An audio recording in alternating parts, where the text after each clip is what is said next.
Deyirdi, süd içən kimi qəbz oluram. Məsələn, çox adam da deyir, süd içirəm, qarın ağrısına düşürəm.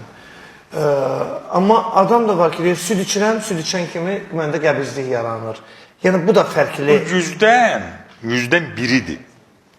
Yüzdən 99'u qov, yüzdən birin üstündə əsaslanmaq olmaz. Mən də rast gəlmişəm dediyinlə. Tamamilə düzdür. O yüzdən birdir, mindən birdir. Əksər adamlarda isə bir mexanizm var, kimya var.